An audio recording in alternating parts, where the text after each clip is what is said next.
This is the best time of the year. This is one of my favorite times of the year, the winter and the summer solstice. Here in the northern hemisphere, we have the winter solstice, and it is such a powerful time. I love the rituals that I do, and this year I'm excited because something completely different came up, like completely different. I didn't expect it. When I was sitting in a meditation, my guidance communicated that this is the offering to do, and this is, the invitation this year. I was so puzzled because it seems like the opposite of what the season is all about. So today I want to share with you how to make the most of these energies. What is this specific year inviting us to, and really how to thrive. How do we thrive in the next year? How do we thrive in the next 6 months? And I'm sharing with you guys exactly, again, that invitation, but like in a tangible way. How do we make it work? Let's dive right in.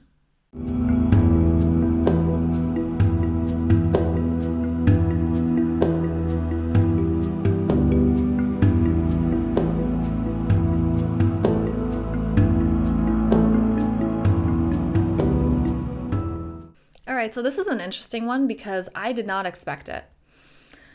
The solstice, the winter solstice, well, in the fire solstice, it's all about fire. The winter or summer solstices are all about fire. In the winter, we celebrate the rebirth of the sun god, and in the summer, we celebrate the peak of the sun.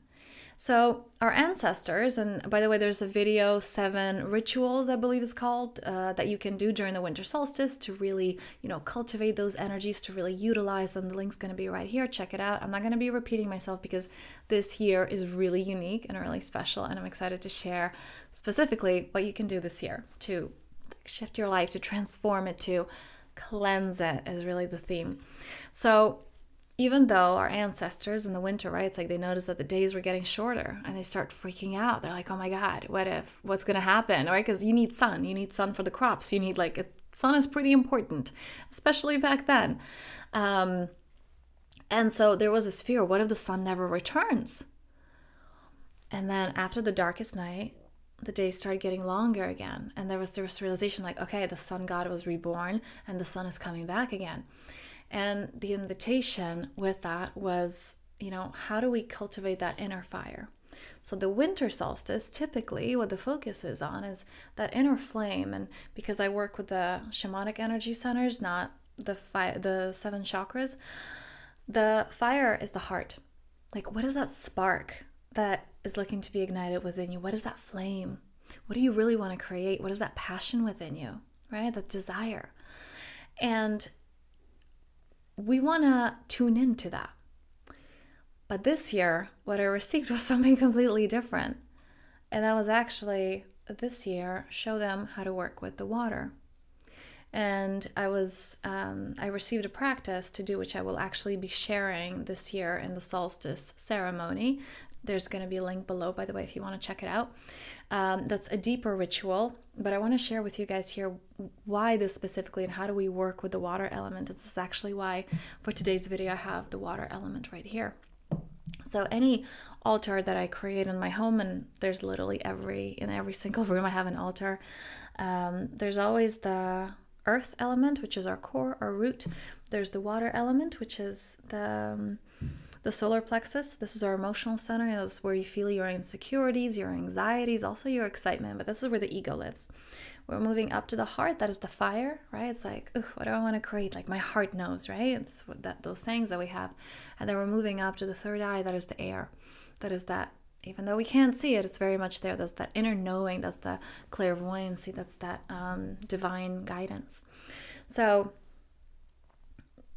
4 elements. It's important to create that connection with all of them. But with this one, the water element was given to lead. And the way this was explained to me was that we are coming into the age of the Aquarius. And this is supposedly a time of new inventions and expansion.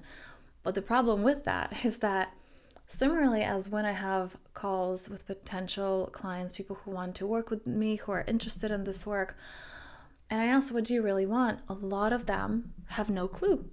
They're blocked off Because you can't get to the heart, you can't get to the fire element when your water element isn't doing its thing. It's not clear, it's all blocked.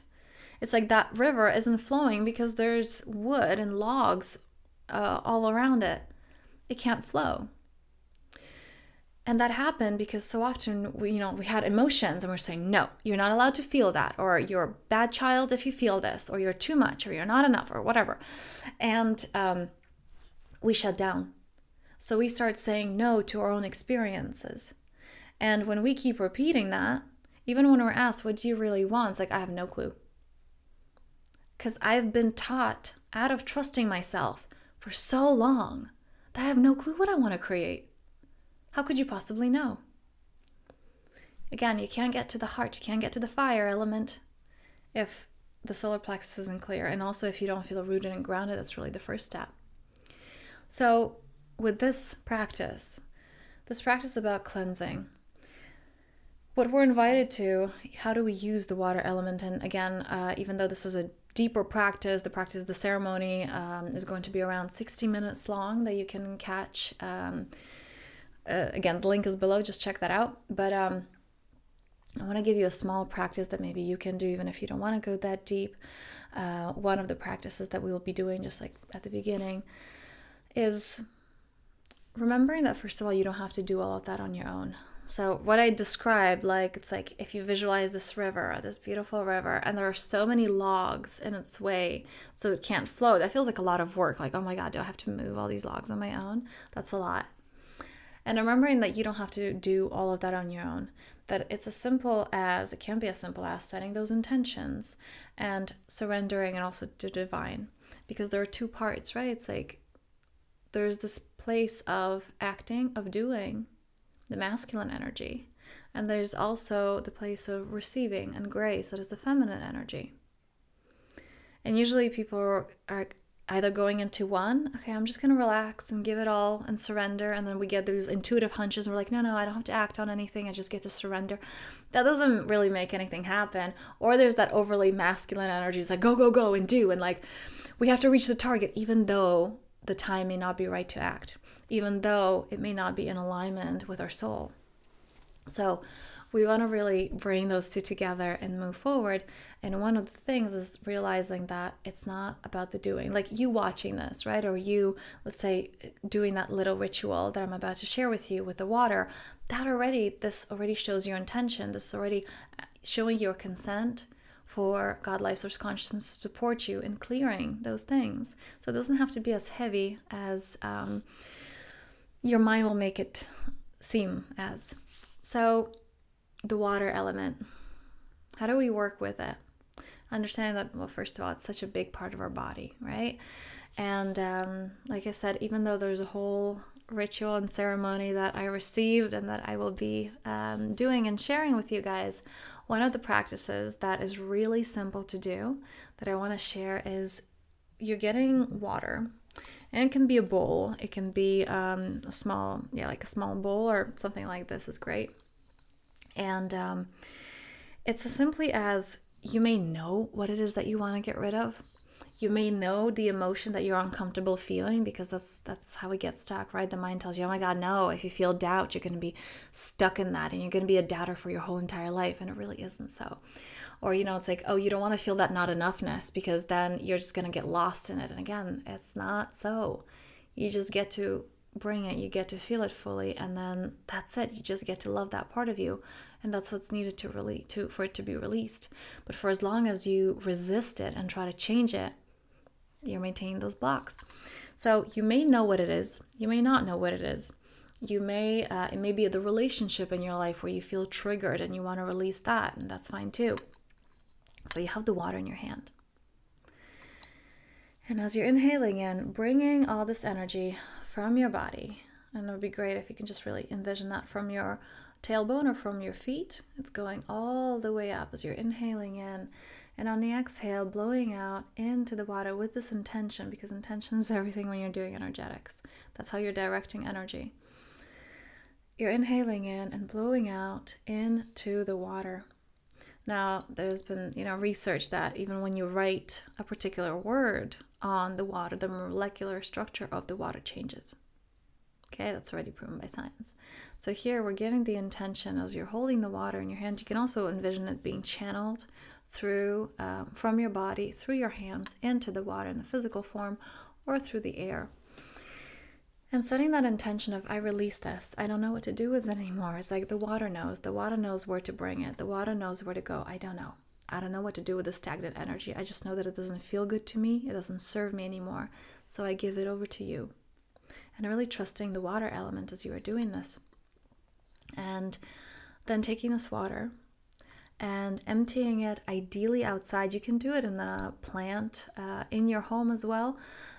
I would not recommend, because some people say, well, you can do it in the sink. I wouldn't recommend. Give it over to life. So bringing it outside, right under a tree would be fantastic, that you're giving this as compost, as something for the earth to utilize, because you don't know what to do with it. It doesn't serve you anymore. It served you for as long as it did, and now it doesn't. So just handing that over. So that is one very simple, this one is difficult to put down, there we go. That is one very simple practice that you can do, allowing the water element to support you in cleansing. Now there are also, there's a deeper practice of some meditation, having this water clear your body, but we're going to be doing that on the day that the ceremony will be available, so you can check that out below. Again, check out the other rituals that you can do during the season, because so powerful. It's an important grounding practice. You know, like I went a bit more an advanced level. We want to clear the waters. We want to tune into the heart, but it really does start with grounding. And a lot of the practices that I share in that video are about grounding and giving back to the earth. And yeah, so a lot of fantastic resources. And letting me know, what was your takeaway? Letting me know actually if you worked previously with the water element and how that was for you. And on this note, I'm just wishing you so much goodness. This is, again, one of my favorite times of the year. I love all the ceremonies. I love the energies that are available to us at this time. And it doesn't have to be this time of tiptoeing, waiting for it to get light again. It's actually this darkness that we get to love. Not, okay, how can we, like, you know, be in this fight or flight until it's done and like hold our breath, but oh my God, this is my opportunity to open and really to see what wants to come through me and to release those things that aren't me anymore. So such a powerful time. I'm wishing you a happy winter solstice, summer solstice if you're in the other part of the world, and I'll see you in the next one.